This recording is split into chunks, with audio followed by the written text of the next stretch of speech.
Ahluwalia, my colleague Kishore Chandra Dev, Dr. Singh, Dr. Sinha, Mr. Sinha, my erstwhile secretary, but more than a secretary, a real visionary in the field of rural development, Dr. Parshuraman, director of the Tata Institute of Social Sciences, Muruganandhan, my colleague, and all the young men and women who have been selected as the first batch of the PM's Rural Development Fellows, guests, Pramod Sinha, one of India's most outstanding institution builders, the man who made the Indian School of Business in Hyderabad almost single-handedly. He'll be speaking to you. Secretaries, Aruna Sharma from Madhya Pradesh, and people whom you will be interacting with in the course of the next couple of years, and friends. First of all, I'm delighted that we have finally, 8 months after the idea was first conceived, launched this program. Now, 8 months in a government setting is a record, because normally when the idea takes place to its actual implementation, first of all, out of every 10 ideas that you have in government, 9 will have a natural mortality rate, and that one that remains will take a couple of years to actually see the light of day. But thanks to the support that we have had from Dr. Singh, Mr. Muruganandhan, Mr. Sinha, and all my colleagues like Mr. Ahluwalia and Mr. Kishore Chandra Dev, the Prime Minister, the Home Minister, who were present when the idea was first mooted on the 13th of September, we have, within 8 months, been able to launch this program. Now, this is a leap in the dark. So we don't know what's going to happen with this program. It's going to be a learning experience for you. We have tried to make it an earning experience also. Not very lucrative from a private sector standard, but certainly from a public sector point of view, a fairly decent compensation package is going to be offered. So learning will be there, earning is also there, but more importantly, it'll be a yearning experience for you, I hope, because you're going to be going into the 78 what is politely called IAP districts, but what are actually Naxal affected districts, and we should call a spade, we should take the bull by the horns and not say IAP districts. They are Maoist violence affected districts. Now, I'm sure during the course of your orientation here, you will get much more into the details of why these districts have come to be with what they are today. They are in Bihar, West Bengal, Chhattisgarh, Orissa, Jharkhand, Madhya Pradesh, Andhra Pradesh, and 3 districts in UP and 2 districts in Maharashtra. So that you will get a much more detailed understanding of these 78 districts. But by and large, as Mr. Kishore Chandra Dev has explained to you, the bulk of these districts are tribal dominated districts. The bulk. There are exceptions, but the bulk of these districts are districts where the tribal population is very substantial. Number 2, the bulk of these districts are forest-rich districts. These are areas where forest cover is very high. Gadchiroli in Maharashtra, for example, is 74% of the land area in that district is under forests. These are also districts which are rich in mineral wealth. Many of these districts are rich in minerals and natural resources. And many of these districts happen to be in the tri-junction. They are in the area in which you have 3 states, Andhra, Chhattisgarh, Orissa border, Maharashtra, Chhattisgarh, Andhra border, Jharkhand, Bihar, Bengal border. So you find, we should take a map of India and locate these 78 districts, and I hope Malika and Muruganandhan would give them that map. You will see that most of these districts happen to be in these tri-junction areas.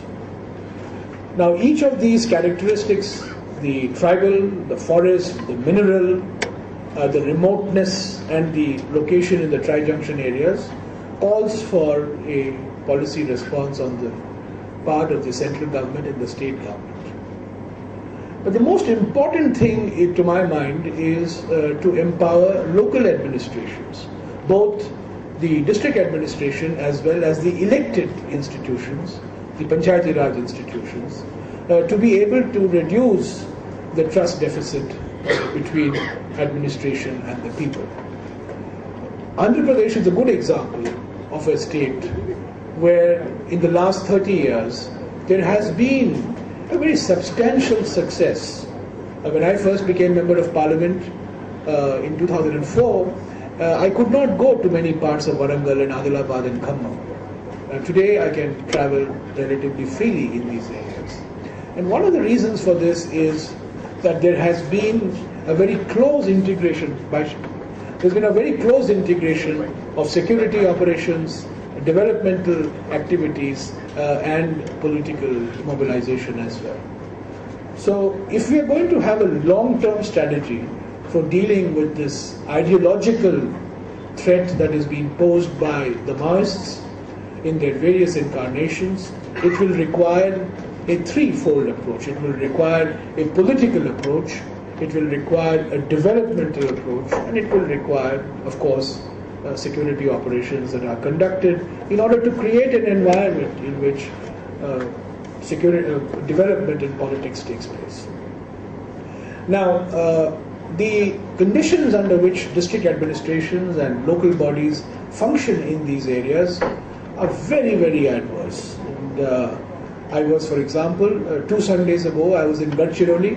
I spent 2 days in Gadchiroli, and the day after I left, there was a huge incident in which more than 20 policemen were just, killed in a landmine blast.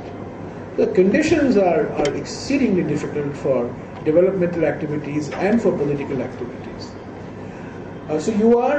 These are in many ways, this is the heartland of India. This is not in the periphery of India, this is right in the heartland of India, right in the middle of the country. I think, without wanting to scare you further, I was told that there will be a natural attrition rate of 20%. I hope after this training program the attrition rate will not go up after you listen to all the problems that exist in these districts. But these are very difficult areas to work in. You are going to be really going into some of the areas where governments don't function.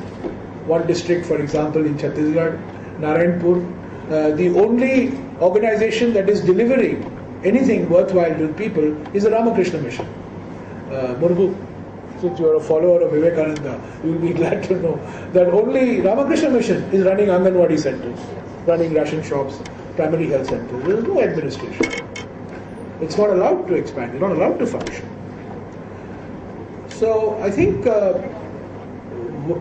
what we expect from you really for the next 2 years is that you will be in many ways part, of course, you are part of the district administration, you are not alien from the district administration, you are in many ways the Sherpas of the district administration. You are going to be working with the district collectors, the CEOs of the Zilla Parishads, as the case may be. You will have to work with elected bodies, the Panchayat Raj institutions. You will have to work with women's self-help groups, variety of civil society organizations. And frankly, if you ask me what is your job is to be an agent of bringing about change in the manner in which development programs are implemented and perceived by the people. You're not, RTI activists. You're not, agents of the central government. You're not the eyes and ears of the Ministry of Rural Development. You're not going to be sending me an annual report, a monthly report, or a weekly report. So you have to work in the state administration. You will be working with the collectors, or in some states like Maharashtra, you'll be working with the CEOs of the Zilla Parishads. But at the same time, you'll have to maintain a sense of distance in order to have a sense of independent evaluation and assessment of where things are how programs are being implemented, making people aware, as Kishore was just mentioning, making people more aware of their rights and entitlements under various development schemes, and working with the collectors. In fact, when this idea was first mooted on the 13th of September, some of you might recall, the maximum positive response to it came from the collectors themselves. Because many of the collectors believed that they have very little time left for meaningful work between protocol duties and normal administrative duties. They are left with very little time for actual serious work on the ground, which these districts demand. We will think of ways and means of how we can retain this network. One idea is that we open a blog. We have a blog and all of you contribute to this blog on a daily basis. You share your experiences so each of you knows what the other one is experiencing, undergoing. It will be an enormously frustrating experience. I don't want to sell you a dream. It's going to be an enormously frustrating experience. Some collectors will embrace you enthusiastically. Some collectors will see you as interlopers, and therefore try to make sure that you do not function normally. So you have to find your own niche. You have to find your own way, but you will have support of the state administration. You will have the support of the state rural development secretaries, many of whom are present here today. You will have our support of the Ministry of Rural Development. So you're not alone, but ultimately you are on the ground and you have to navigate between indifference of certain people, hostility of certain people, and curiosity as to who are these PMRDF guys? Who are these PMRDF girls and boys who have come? Are they agents of the center? Is this, another assault on the federal nature of our constitution? All these issues have been raised. Aruna, I don't have to tell you, it has been raised. Some state governments have raised this question. Now, this is, are we intruding into the subjects of the states?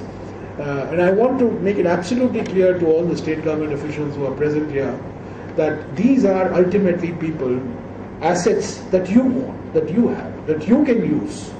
The fact that they are called Prime Minister's Rural Development Fellows and are paid by the Ministry of Rural Development is a separate issue.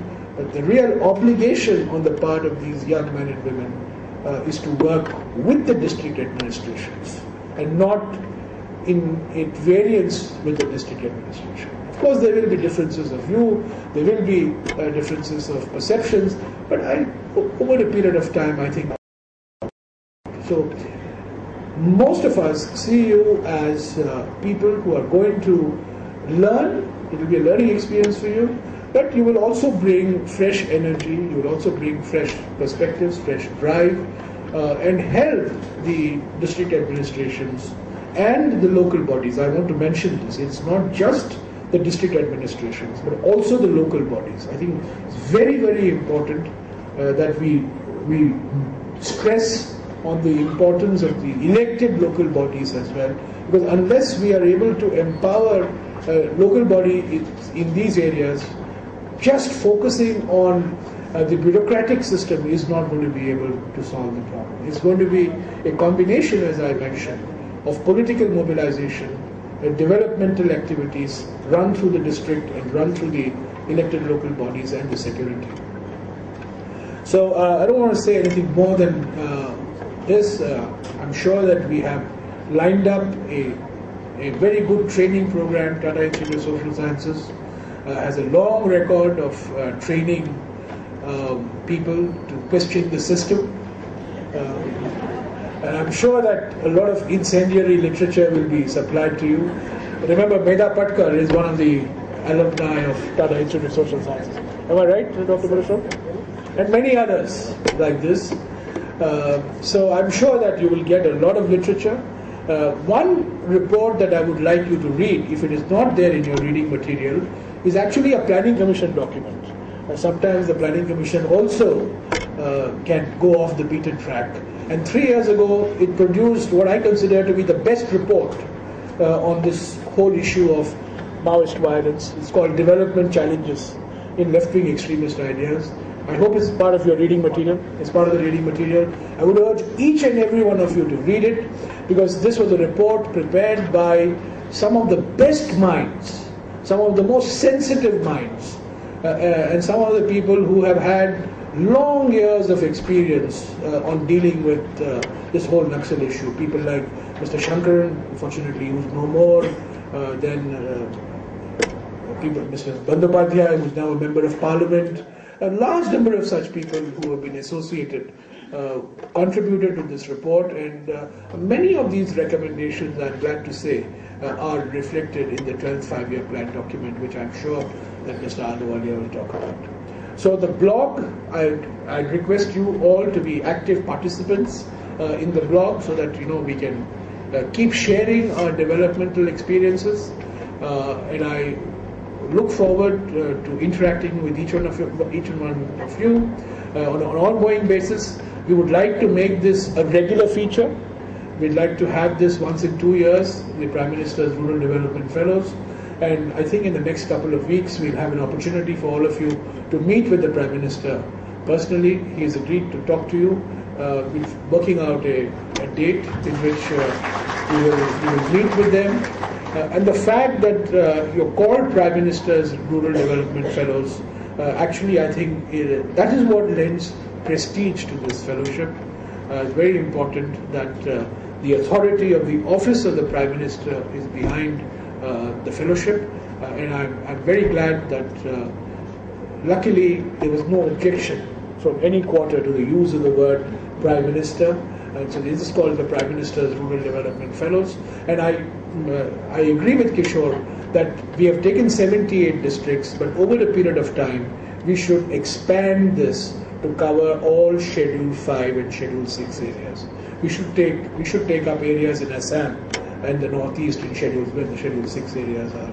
But we will learn from this experience as we go along. As I said, this is an experiment at bringing young talent at sufficiently early stage into the mainstream of development. This is on this scale, I don't think it's ever happened before. Individually, people can come, but I think on such a large scale, people coming into government, being accepted as part of the government system, both at the central level and the state level. Probably this is the first time it's happened.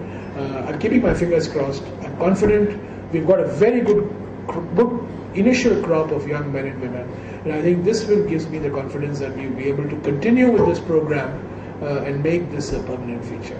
So I wish you all the very best, and I look forward to working with you. Thank you.